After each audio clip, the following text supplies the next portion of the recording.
Hello everyone. आज हम बात करेंगे उन 3 स्टॉक्स का जिन्होंने पास्ट 1.5 ईयर में एक टर्न अराउंड दिखाया है। मतलब एक टाइम ऐसा था जब इनका बिजनेस बहुत ज़्यादा ख़राब परफॉर्म कर रहा था और अब एक ऐसा टाइम है जब बिजनेस ने रिकवर भी किया है और आने वाला फ्यूचर आउटलुक में वो स्टेबिलिटी भी दिखा रहे हैं। तो आइए देखते हैं ये कौन से 3 स्टॉक्स हैं जिनकी हम आज बात करने वाले हैं। पहला स्टॉक है सुबेक्स, जिसका करंट मार्केट प्राइस है 48 रुपीज़। आइए पहले उसका देखते हैं कि शेयर प्राइस का जर्नी कैसा रहा है इस फर्म का। अगर आप 2003 से 2007 में देखें तो उसका शेयर प्राइस 200 से क्लोज टू 750 हो गया। मतलब करीब 3.5 से 4 गुना हो गया शेयर प्राइस केवल 4 साल के टाइम में। अब जो सुबेक्स है वो एक टेलीकॉम प्लेयर है और वो इन 4 सालों में बहुत ही एक फास्ट ग्रोइंग टेलीकॉम प्लेयर के तौर पे मार्केट में आया था। इनके जो प्रोडक्ट्स थे वो फ्रॉड डिटेक्शन के एरिया में मार्केट में बहुत ज़्यादा ट्रैक्शन उन्होंने एक्वायर किया। तो इस वजह से उनका जो स्टॉक है लगभग 4 गुना हो गया जब से उन्होंने लिस्ट किया मार्केट में। पर उसके बाद का उनका जर्नी 2007 से 750 से 20 रुपये पे आ गया। मतलब क्लोज टू 98% उनका जो स्टॉक प्राइस था वो ख़त्म हो गया और जो वेल्थ थी इन्वेस्टर्स की वो भी 98% से डिस्ट्रॉय हो गई। अब ये इसलिए हुआ क्योंकि 2007 में इन्होंने बहुत सारी कंपनीज एक्वायर करी और वो कंपनीज एक्वायर करने का वो एक ऑल कैश डील की उन्होंने कंपनीज़ के साथ, जिसका मतलब ये था कि उन्हें कैश देना होता उन कंपनीज़ को, जिसके लिए उन्होंने ज़्यादा बोरोइंग करी मार्केट से और जिसकी वजह से उन पर बहुत ज़्यादा डेट हो गई। मतलब उनकी लाइबिलिटीज़ बहुत ज़्यादा बढ़ गई।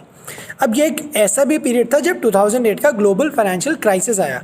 तो अगर आप इन दोनों चीज़ों को जोड़ दें तो ये बहुत ज़्यादा डिज़ास्ट्रस, बहुत ज़्यादा ख़राब प्रूफ हुआ सुबेक्स के लिए। इसी वजह से उनका जो स्टॉक प्राइस है वो 750 से मात्र 20 रुपये पे आ गया। जो अगले 10 साल थे सुबेक्स के लिए, वहाँ स्टॉक प्राइस में कुछ मूवमेंट नहीं हुआ। वो एक सिंगल डिजिट पेनी स्टॉक बन के रह गया और डेट जो है उस पीरियड में बहुत ज़्यादा बढ़ गई। उनके जो बुक्स पे लाइबिलिटीज़ थी वो सडनली बहुत ज़्यादा स्पाइरल आउट होने लगी उनके कंट्रोल से।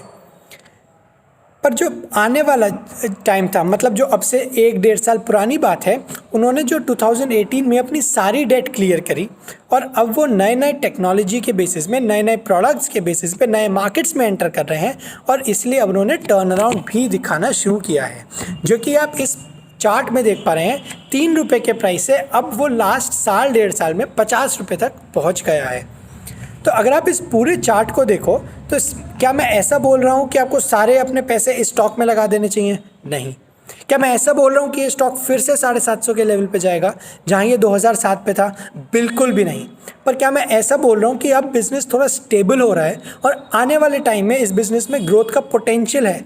तो हाँ, मैं ऐसा बिल्कुल मानता हूँ कि आने वाला टाइम सुबेक्स के लिए अच्छा जा सकता है। तो अगर आप इस चार्ट को देखो, 2003 से 2007 का जो फेज़ था वो था wealth building phase, wealth generation जहां हुई स्टॉक मार्केट इन्वेस्टर्स के लिए। 2007 से 2009 जो फेज़ था वो हुआ वेल्थ डिस्ट्रक्शन फेज़। मतलब सारा का सारा जो वेल्थ था वो ऑलमोस्ट डिस्ट्रॉय ही हो गया। 2009 से 2018 तक 19 तक जो पीरियड है वो मैं कहूँगा वेल्थ स्टैग्नेशन फेज़। मतलब वहाँ जो वेल्थ है वो एकदम एक जगह पड़ी रही, उसका ना बढ़ी ना घटी। पर क्योंकि 10 साल बहुत लंबा टाइम पीरियड होता है तो जो इन्फ्लेशन होता है, जो महंगाई दर होता है साल दर साल, उसकी वजह से उस मनी जो इन्वेस्ट किया था उसका वैल्यू बहुत कम हो गया होगा। क्योंकि अगर आप देखें तो जो भी सामान आप 100 रुपये में 2009 में ला सकते थे वो 2019 में नहीं ला सकते। और इसीलिए मैं बोलता हूँ कि अगर वेल्थ नहीं बढ़ा तो इन्फ्लेशन की वजह से उसका वैल्यू कम होता चला गया। अब पिछला जो 1.5 साल था वो पीरियड है टर्न अराउंड फेज, जहाँ इस बिज़नेस ने टर्न अराउंड दिखाना शुरू किया है और अब ये पोटेंशियल लगता है कि थोड़ा सा ग्रोथ भी आने वाले टाइम में दिखाए। ऑलराइट, तो ये था पहला स्टॉक। जो दूसरा स्टॉक है जिसकी हम आज बात करने वाले हैं वो है HFCL लिमिटेड, जिसका करंट मार्केट प्राइस है 55 रुपीज़।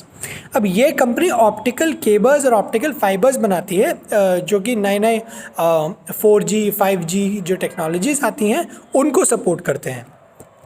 तो अगर आप उनके हिस्टोरिकल शेयर प्राइस को देखो तो 2002 तक, इनफैक्ट स्टार्टिंग में 2000 तक शेयर प्राइस 2000 से ऊपर गया। फिर 2002 तक वो ऑलमोस्ट लो डबल डिजिट्स या सिंगल डिजिट्स में आ गया और फिर अगले 20 साल कुछ भी ग्रोथ नहीं हुआ। वही क्लासिक वेल्थ स्टैग्नेशन फेस।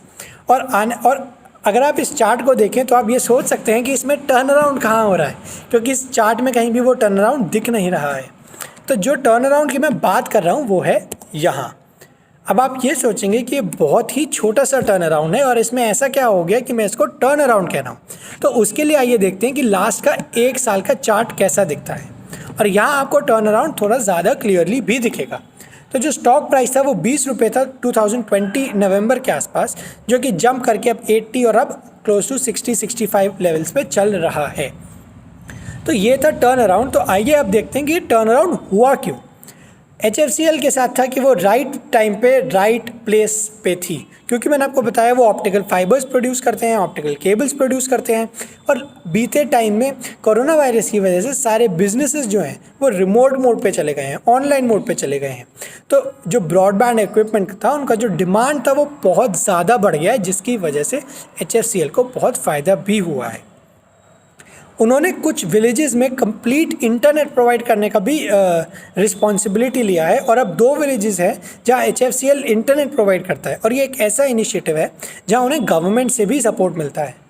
उन्होंने बीटिल को अपना नेशनल डिस्ट्रीब्यूटर बनाया है, और जो बहुत ज़्यादा पॉजिटिव सिग्नल है वो है उनका ऑर्डर बुक। मतलब उनके पास 6,875 करोड़ के ऑलरेडी ऑर्डर्स हैं। तो आने वाले जो 2 और 3 साल हैं वो बहुत ज़्यादा हेल्थी और पॉजिटिव लगते हैं इस पर्टिकुलर स्टॉक के लिए, और इसी वजह से स्टॉक को मीडिया में भी काफ़ी अटेंशन मिला है, जो कि आप देख सकते हैं। तो ये था मेरा दूसरा स्टॉक। अब अगर आप तीसरे स्टॉक को देखें वो है टाटा स्टील BSL, जिसका करंट मार्केट प्राइस है 88 रुपीज़। आइए पहले देखते हैं उसका स्टॉक प्राइस। 2006 से 2015 तक ग्रोथ के पाथ पे था, पर उसके बाद एकदम कोलैप्स हो गया उसका शेयर प्राइस 2015 से 2020 तक।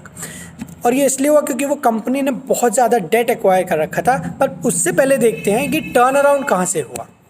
सेम स्टोरी है, लास्ट के 1-1.5 साल में उन्होंने टर्न अराउंड दिखाना शुरू किया है बिजनेस में। पर पहले मैं आपको ये बता दूं कि वो कंपनी का नाम टाटा स्टील BSL का नाम पहले था भूषण स्टील, जो कि बहुत ज़्यादा डेट था जिनके ऊपर, बहुत ज़्यादा उन्होंने उधार ले रखा था मार्केट से। पर ये कंपनी जो है इन्होंने टाटा स्टील ने एक्वायर कर ली, और अब ऐसा भी रूमर्स हैं कि ये टाटा स्टील BSL जो नाम है वो कंपनी पूरी ही टाटा स्टील के साथ मर्ज हो सकती है। अब ये पॉजिटिव इसलिए रहेगा क्योंकि जो स्टील सेक्टर है वो पूरा री रेटिंग हो रहा है मार्केट में। मार्केट स्टील सेक्टर को एक अलग नज़रिए से देख रहा है, क्योंकि बहुत ज़्यादा अपॉर्चुनिटीज़ खुल गई हैं स्टील सेक्टर के लिए। और ये इसलिए भी विजिबल है क्योंकि टाटा स्टील का जो शेयर प्राइस है वो 4 गुना हो गया पिछले 1-1.5 साल में। करीब 330 था लास्ट ईयर, और अब वो 1200-1300 के लेवल्स पे है। तो अगर ये कंपनी टाटा स्टील एक्वायर कर लेती है तो बहुत ज़्यादा पॉजिटिव साइन होगा वो इस कंपनी के लिए। तो ये थे 3 स्टॉक जो हमने आज डिस्कस करे, सुबेक्स, HFCL लिमिटेड और टाटा स्टील BSL, जिनमें आने वाले टाइम में ग्रोथ का पोटेंशियल है और जिन्होंने अपने बिजनेस में टर्न अराउंड भी दिखाया है। All right, thank you for watching the video. For more of such quality content, please subscribe to the channel. Thank you.